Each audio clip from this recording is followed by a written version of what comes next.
Bien-aimés de Dieu, nous voici donc au 83e leçon de l'Épître aux Hébreux et aujourd'hui nous entamons le 6e chapitre. Ici, il s'agit d'une mise en garde solennelle contre l'apostasie. Le terme apostasie est tiré du grec apostasia, qui signifie abandon, défection. Apostasis fait référence à se tenir loin d'eux. L'apostasie est donc la rénonciation, l'abandon volontaire et public d'une confession de la foi. Paul met en garde les Hébreux de ne pas reculer car ils pourraient perdre leur âme. Le message de cet épître aux Hébreux n'est pas de reculer, mais d'avancer vers la perfection. Ils devaient croître et mûrir comme des chrétiens spirituels. Les fondations d'un bâtiment sont très importantes. À partir de verset 11, il est écrit: Nous désirons que chacun de vous montre les mêmes zèles pour conserver jusqu'à la fin une pleine espérance, en sorte que vous ne vous relâchez point et que vous imitiez ceux qui par la foi et la persévérance héritent des promesses. Lorsque Dieu fit la promesse à Abraham, ne pouvant jurer par un plus grand que lui, il jura par lui-même et dit: Certainement je te bénirai et je multiplierai ta postérité. Et c'est ainsi qu'Abraham, ayant persévéré, obtint l'effet de la promesse. Il s'agit de demeurer, de persévérer. Pour construire un bâtiment, on construit la fondation de manière très solide afin de bâtir tout autour. De la même façon, il y a 6 doctrines fondamentales qui doivent construire nos vies et les rendre parfaites, selon les premiers et deuxièmes versets du chapitre 6. Nous lisons: C'est pourquoi, laissant les éléments de la parole de Christ, tendons à ce qui est parfait sans poser de nouveau les fondements du renoncement aux œuvres mortes, de la foi en Dieu, de la doctrine des baptêmes, de l'imposition des mains, de la résurrection des morts et du jugement éternel. Ces 6 points de doctrine sont énumérés dans ce verset. 1. On parle de la repentance des œuvres mortes. 2. On parle de la foi envers Dieu. 3. On parle de la doctrine des baptêmes, aussi bien de l'eau que de l'esprit. 4. On parle de l'imposition des mains. 5. On parle de la résurrection des morts. Et enfin 6. On parle du jugement éternel. Bien-aimés de Dieu, ces doctrines fondamentales sont toutes d'une importance extrême. Mais nous ne nous arrêtons pas là. Nous continuons soit en avant, soit en arrière, et je peux vous le certifier qu'il est très dangereux de reculer. Il est très important de souligner que ces avertissements sont destinés à tous ceux qui, un jour de leur vie, ont expérimenté la gloire de Dieu. Voici les 4 points qu'il révèle. 1. Ils ont été une fois éclairés. 2. Ils ont goûté aux dons célestes. 3. Ils ont été participants du Saint-Esprit. 4. Ils ont goûté à la parole de Dieu et aux puissances éternelles. Ces hommes dont on parle ici, peuple de Dieu, sont donc ceux qui ont connu l'expérience de la nouvelle naissance. L'avertissement montre le sérieux danger que représente l'apostasie. Un rétrograde, bien sûr, qui pêche, peut trouver la miséricorde par la repentance. Mais celui qui ne se repent pas ne peut trouver le pardon. S'écarter de la vérité est extrêmement sérieux. L'apostate ne trouve jamais le pardon. Comme il est important de tenir ferme à la vérité de la parole de Dieu. Au chapitre 7, l'homme de Damas poursuit la comparaison entre la fonction des sacrificateurs de Jésus et celle d'Aaron. Dans ce chapitre, il s'agit d'une relation transitive. C'est-à-dire que Melchisedec est présenté comme plus grand qu'Abraham. Abraham est présenté comme plus grand qu'Aaron.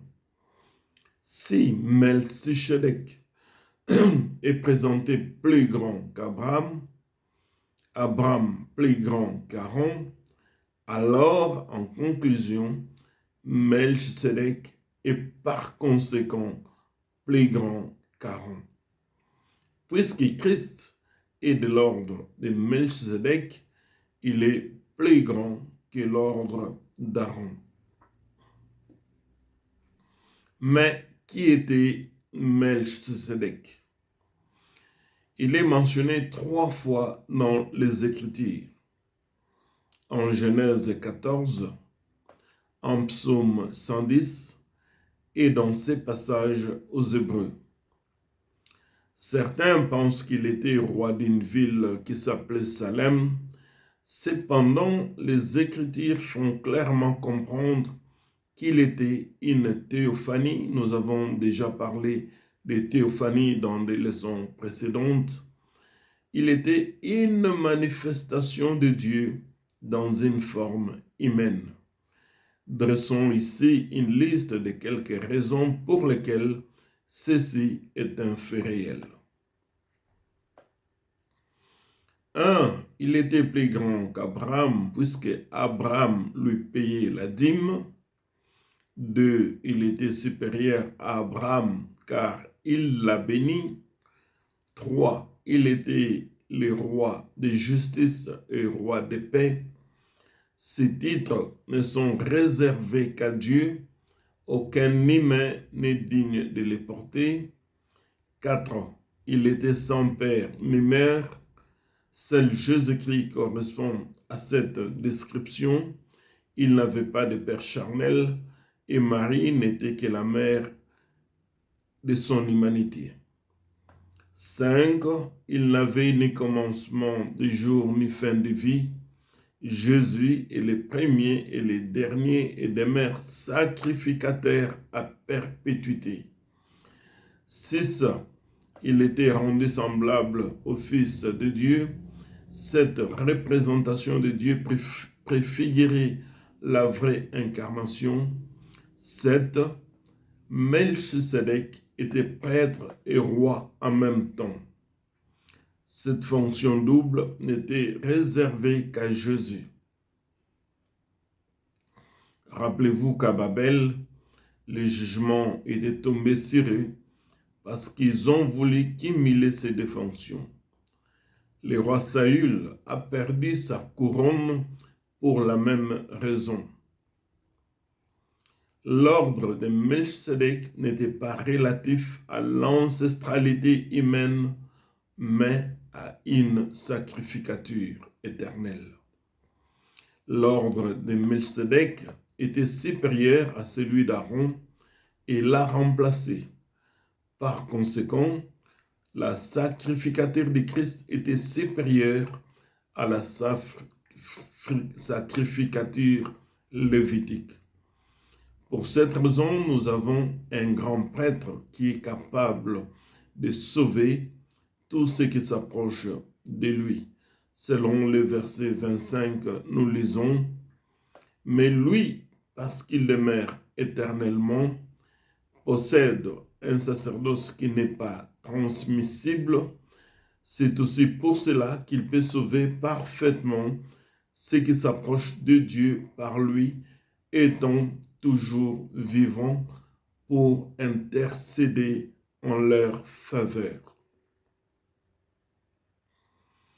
Peuple de Dieu, le Seigneur est saint, innocent, sans défaut. Puisqu'il était sans péché, il n'a pas offert de sacrifice pour ses propres péchés. Et au lieu de cela, il a fait un sacrifice unique pour les péchés du monde quand il s'est offert lui-même, selon le verset 27. Cela conduit à une meilleure alliance, construite sur de meilleures promesses. Nous le voyons, verset 6. Une alliance est un accord entre deux parties. L'un promet de faire certaines choses si l'autre partie veut bien faire aussi à son tour certaines autres choses.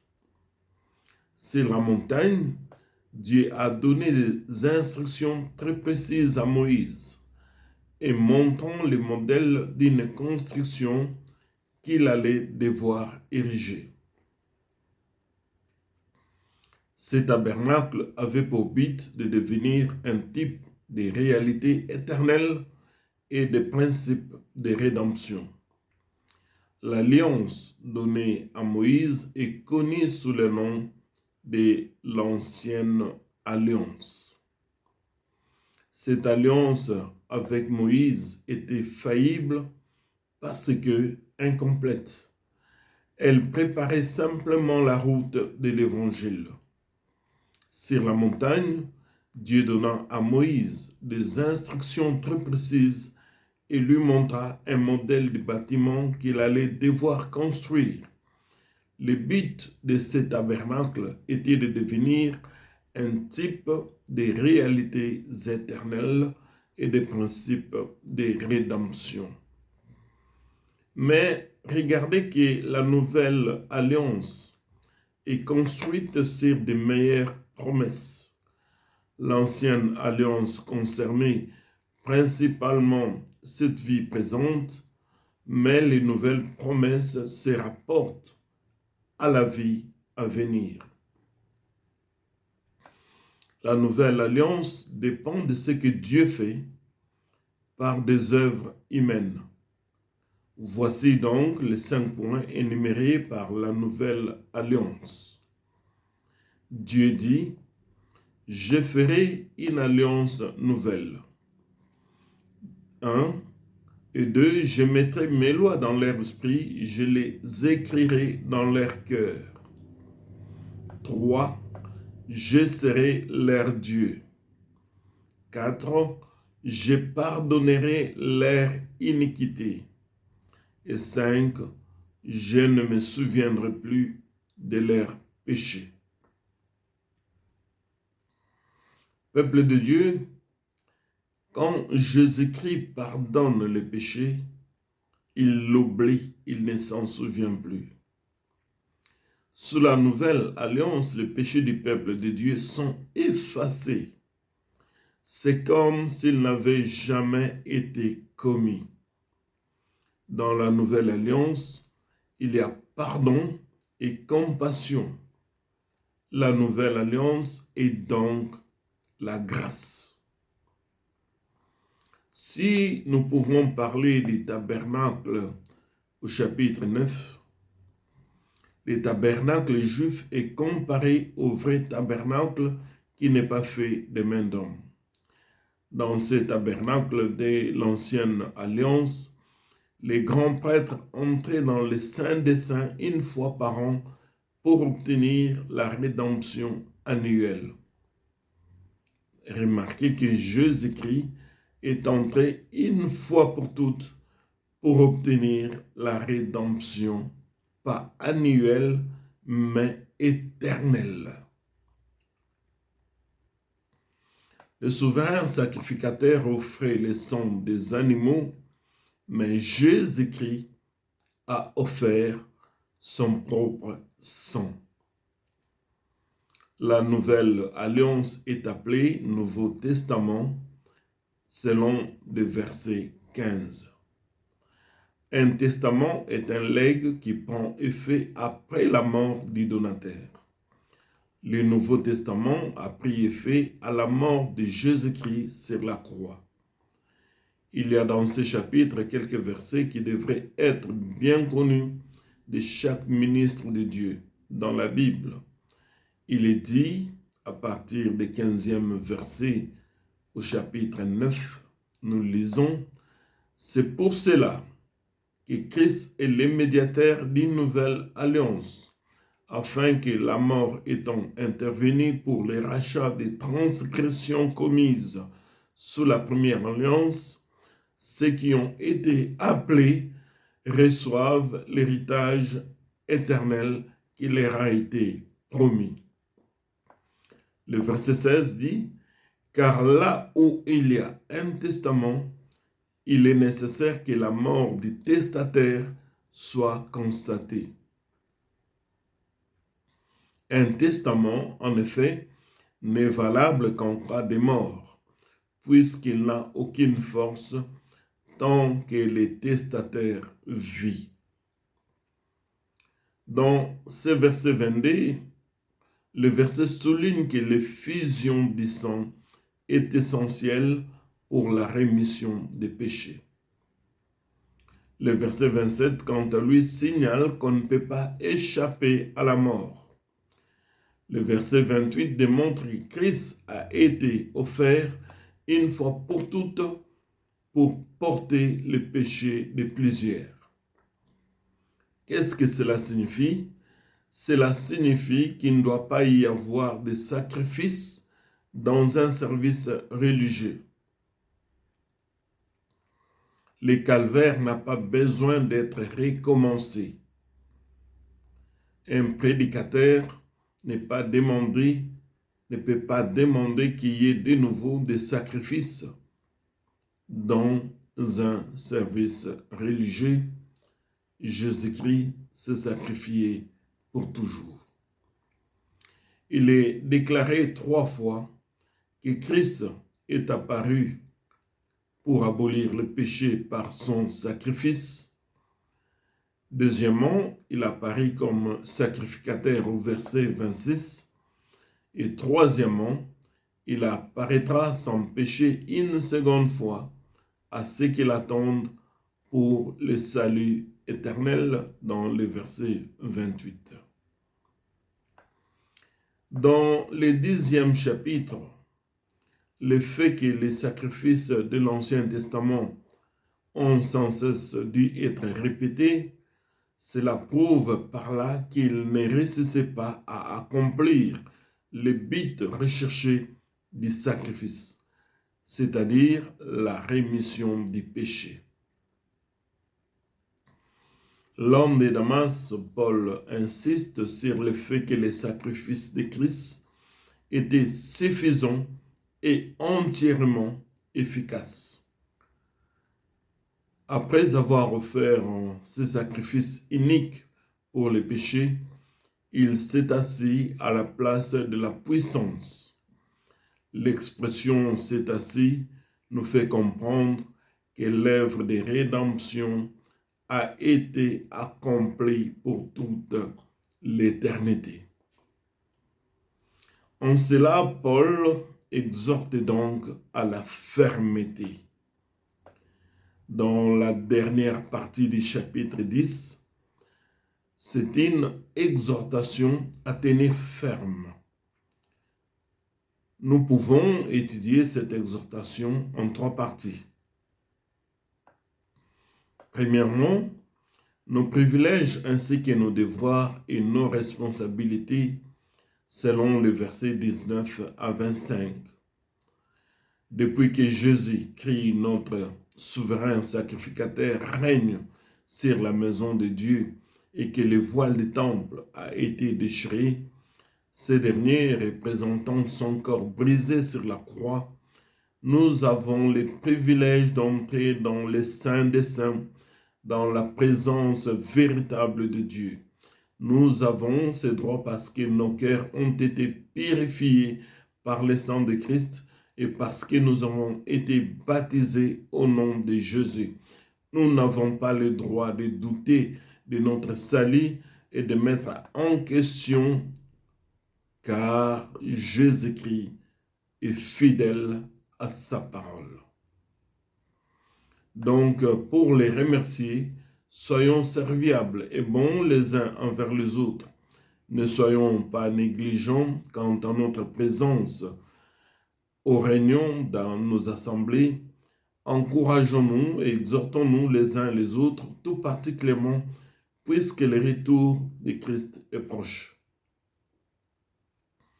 Chaque chrétien a besoin d'avoir une église qui est sa maison et de lui être fidèle par sa présence et son aide. Il n'a pas la possibilité de fréquenter une église là où il se trouve. S'il n'a pas cette possibilité, il devrait soit déménager, soit commencer une nouvelle église. Et je vais le répéter, nous devons rester fidèles à notre église. Chaque chrétien a droit de rester fidèle dans son église, pas courir d'église en église. Et si ce chrétien n'a pas la possibilité de fréquenter une église là où il se trouve, il devrait donc soit déménager, soit commencer une nouvelle église dans sa maison. Deuxième avertissement, c'est un avertissement solennel qui nous est donné dans les versets 26 à 31. Paul décrit à quel point il est grave d'abandonner le Seigneur après avoir fait l'expérience du salut. Les rétrogrades peuvent être pardonnés s'ils reviennent à Christ, mais ils courent le risque de ne jamais recevoir le pardon s'ils retournent délibérément dans le monde, s'ils méprisent le sang de Jésus-Christ et le ministère du Saint-Esprit. Leur âme sera perdue et ils devront faire face à l'effroyable jugement de Dieu. Troisièmement, c'est un encouragement à tout le peuple de Dieu, selon les versets 32 à 38. Les chrétiens hébreux sont enseignés à se souvenir des jours meilleurs, des jours merveilleux de leur conversion. Quand ils se sont convertis, on les ridiculisait, ils étaient persécutés et ils comprenaient ceux qui, comme eux, supportaient la même chose. Ils acceptaient avec joie qu'on leur confisque leurs biens, sachant que des choses meilleures les attendaient. Peuple de Dieu, de tout cœur, comme le dit l'apôtre, n'abandonnez jamais cette confiance joyeuse que vous avez dans le Seigneur. Continuez à accomplir patiemment la volonté du Seigneur, car le Seigneur ne tardera pas. Voilà dans cette deuxième partie, peuple de Dieu, les recommandations de l'homme de Damas, l'apôtre Paul, à l'église des Hébreux, aux Juifs hébreux, mais aussi à vous et à moi qui sont appelés à marcher dans la parole de Dieu selon l'appel qu'il nous a donné. Nous finissons ici cette deuxième partie et nous entamerons la troisième partie dans la prochaine leçon pour clôturer cette étude sur l'épître aux Hébreux. Que Dieu vous bénisse et à très bientôt. Merci beaucoup.